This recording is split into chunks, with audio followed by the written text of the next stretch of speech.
السلام عليكم ورحمة الله وبركاته. الحمد لله رب العالمين والصلاة والسلام على أشرف المرسلين وعلى آله وأصحابه وأزواجه وذرياته وأهل بيته أجمعين. சங்கைக்கும் மேன்மைக்கும் உரிய பெரியோர்களே, சகோதரர்களே, எல்லாம் வல்ல அல்லாஹ் ஜல்ல ஜலாலுஹு நாம் செய்யக்கூடிய எல்லா நற்காரியங்களையும் முகஸ்துதியின்றி இஹ்லாஸான முறையில் இறைவனுக்காக மட்டுமே செய்யப்பட்ட நல்வணக்கங்களில் நம் வணக்கங்களை அல்லாஹ் கபூல் செய்து கொள்வானாக. நாம் செய்யக்கூடிய வியாபாரங்களிலும் தொழில்துறைகளிலும் நஷ்டம் இல்லாத ஹலாலான முறையில் நிரம்ப லாபத்தை பெற்றது லாபகரமான வாழ்க்கை கொண்டு தம் தேவைகளையும் தேவை உடையவர்களின் தேவைகளையும் நிறைவேற்றக்கூடிய நல்ல பொருளாதாரத்தையும் உள்ள விசாலத்தையும் அல்லாஹ் அனைவருக்கும் வழங்கி வருவானாக. கஞ்சத்தனம் என்கிற தீய பண்பை விட்டு அல்லாஹ் நம்மை பாதுகாத்துக் கொள்வானாக. நம்மை இந்த உலகத்தில் வாழ வைக்கும் காலமெல்லாம் நோயுடைய உடல் ஆரோக்கியத்தோடு அல்லாஹ் நம்மை வாழச் செய்வானாக. அந்த ஆரோக்கியமான வாழ்க்கையை கொண்டு அல்லாஹ் ரசூலில் இருக்கக்கூடிய அனைத்து நல்லவர்களையும் புரியக்கூடிய நல்ல முத்தகீன்களின் கூட்டத்தில் அல்லாஹ் நம்மை ஆக்கி அருள்வானாக. திடீர் மரணங்களை விட்டும் தீய மரணங்களை விட்டும் நம்மையும் நம் குடும்பத்தையும் நம் சமூகத்தையும் அல்லாஹ் முழுமையான முறையில் பாதுகாத்துக் கொள்வானாக. மருத்துவமனையின் செலவினங்களை விட்டும் வேதனைகளை விட்டும் அல்லாஹ் நம்மை காத்தருவானாக. நம்மில் யாரெல்லாம் நோயால் பாதிக்கப்பட்டு வீடே கதி என்றும் ஆஸ்பத்திரியை கதி என்றும் அல்லற்பட்டும் அவதியுற்றும் இருக்கிறார்களோ அத்தனை மக்களுக்கும் வெகு விரைவில் நோயை போக்கி உடல் ஆரோக்கியத்தை வழங்குவதோடு அவர்களை கூட அவர் குடும்பத்திற்கும் சமூகத்திற்கும் நல்ல பலன் தரக்கூடிய மக்களாக ஆக்கி அருள்வானாக. நாம் இந்த உலகத்தில் வாழ்ந்து மறைகிற நேரத்தில் லா இலாஹ இல்லல்லாஹ் முஹம்மது ரசூலுல்லாஹ் என்ற கலிமாவை மொழிந்து ஜன்னத்துல் ஃபிர்தௌஸை கண்ணால் கண்டு அகமகிழ்ந்து சிரித்த வண்ணமாக வர்ணிக்கக்கூடிய நல்வாக்கியம் என்ற மக்களில் அல்லாஹ் நம்மை ஆக்கி அருள்வானாக. மரணித்தும் மரணிக்காத இரண்டை செல்லும் கூட்டத்தில் அல்லாஹ் நம்மை ஆக்கி அருள்வானாக. நாளை மறுமையிலே மாணவி முஹம்மது ரசூலுல்லாஹி ஸல்லல்லாஹு அலைஹி வஸல்லம் அவர்களின் திருக்கரங்களால் ஹவ்லுல் கௌஸர் என்கிற தடாகத்தில் நீர் வருகி அன்னாரின் ஷஃபாத்தை பெற்று அன்னாரின் கரம் பிடித்து ஜன்னத்துல் ஃபிர்தௌஸ் என்ற உயர்ந்த சொர்க்கத்தில் அவர்களோடு அல்லாஹ் நம்மை சங்கமிக்க செய்வானாக. எல்லாவற்றுக்கும் மேலாக இறையன்பை பெற்று இறைவனை பார்த்து பரவசம் அடையக்கூடிய அவருடைய லிக்காவையும் ரிவாவையும் பெற்ற மக்களில் அல்லாஹ் நம்மை ஆக்கி அருள்வானாக. அருமையான மூமின்களே, லுக்மான் அலைஹிஸ்ஸலாம் என்று நாம் அடிக்கடி கேள்விப்பட்டிருப்போம்.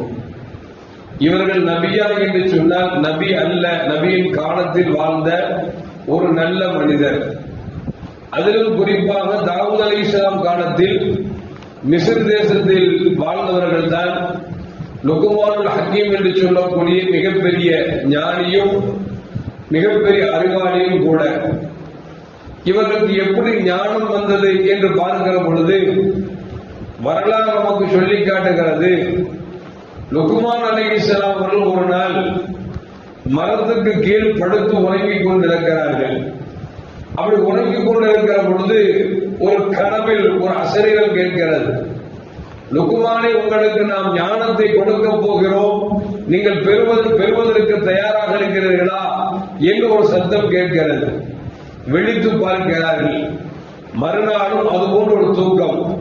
அந்த தூக்கத்தில் மீண்டும் ஒரு அசரீரம், லுக்மான் ஹக்கீமே, உங்களுக்கு ஞானத்தை தரப்போகிறோம், நீங்கள் பெறுவதற்கு தயாரா என்று சொல்லி கனவில் அசரீரம் கேட்ட பொழுது லுக்மான் அலைஹிஸ்ஸலாம் சொன்னார்களாம், இது இறைவன் தரப்பிலிருந்து கிடைத்தால் நான் வாங்குவதற்கு ஆவலோடும் ஆசையோடும் இருக்கிறேன் என்று சொல்லி லுக்மான் அலைஹிஸ்ஸலாம் கனவிலேயே சொன்னார்களா.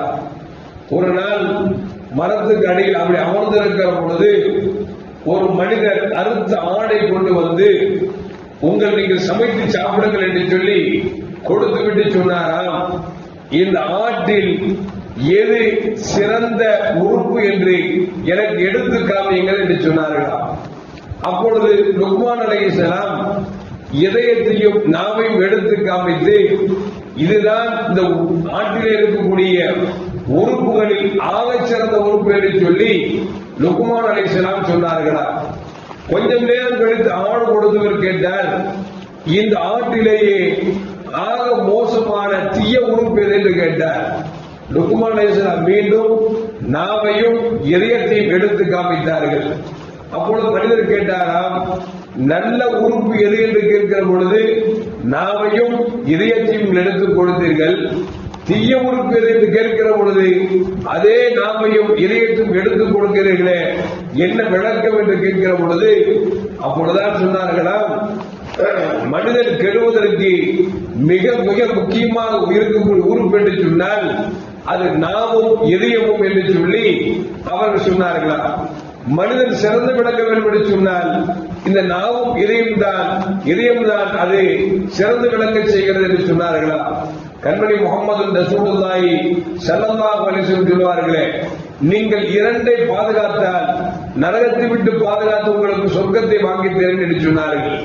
ஒன்று நாவு, இன்னொன்று மர்மஸ்தானம் என்று பெருமானார் ஸல்லல்லாஹு அலைஹி வஸல்லம் சொன்னார்கள்.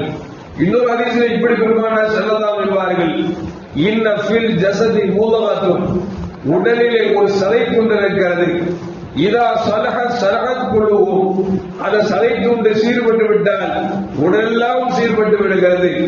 வைதா ஃபஸதத் ஃபஸதத் குலுஹு, அந்த சதை துண்டு கெட்டுவிட்டது என்று சொன்னால் உடலெல்லாம் கெட்டுவிடும் என்று சொல்லிவிட்டு அலா வஹியல் கல்ப், அதுதான் இதயம் என்று பெருமானார் ஸல்லல்லாஹு அலைஹி வஸல்லம் சொன்னார்களே.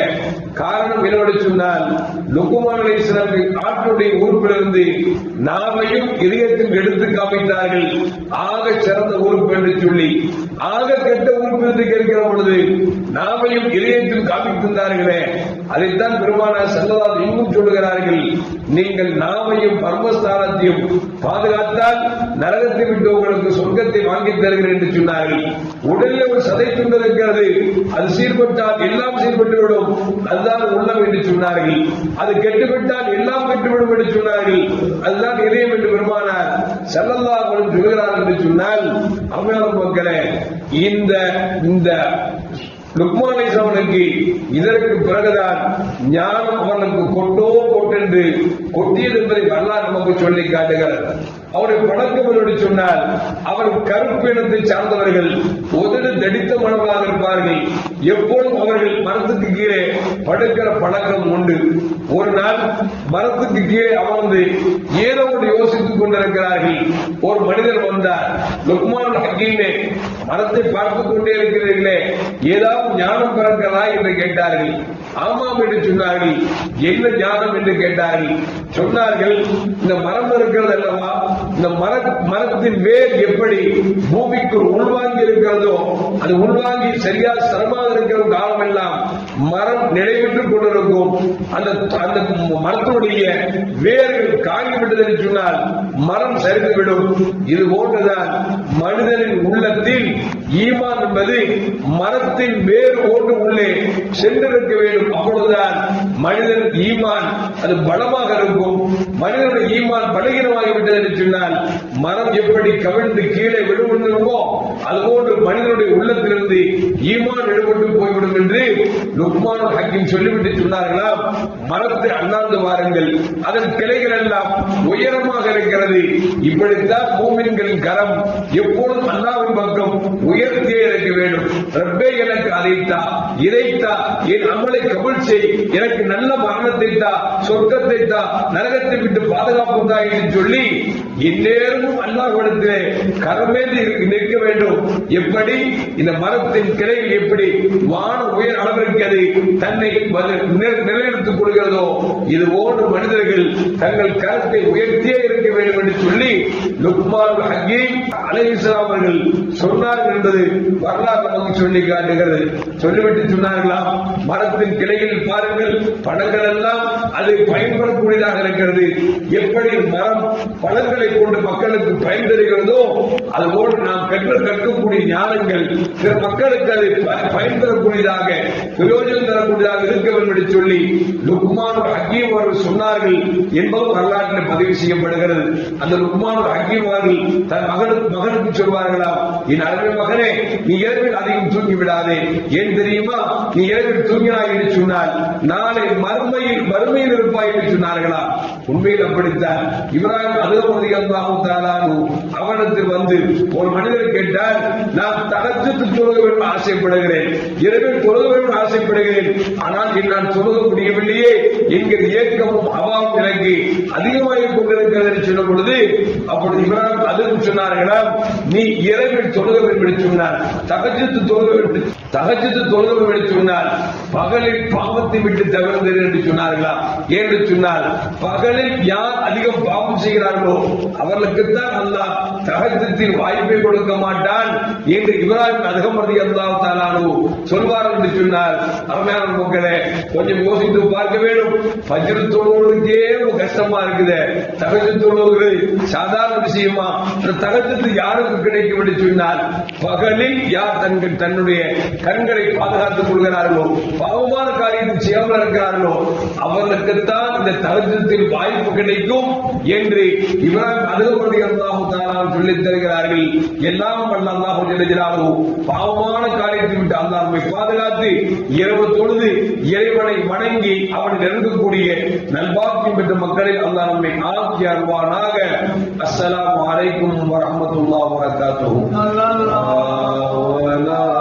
முஹம்மது ஸல்லல்லாஹு அலைஹி வஸல்லம் ஸல்லல்லாஹு அலா முஹம்மது ஸல்லல்லாஹு அலைஹி வஸல்லம் ஸல்லல்லாஹு அலா முஹம்மது யா ரப்பி ஸல்லி அலைஹி வஸல்லிம்.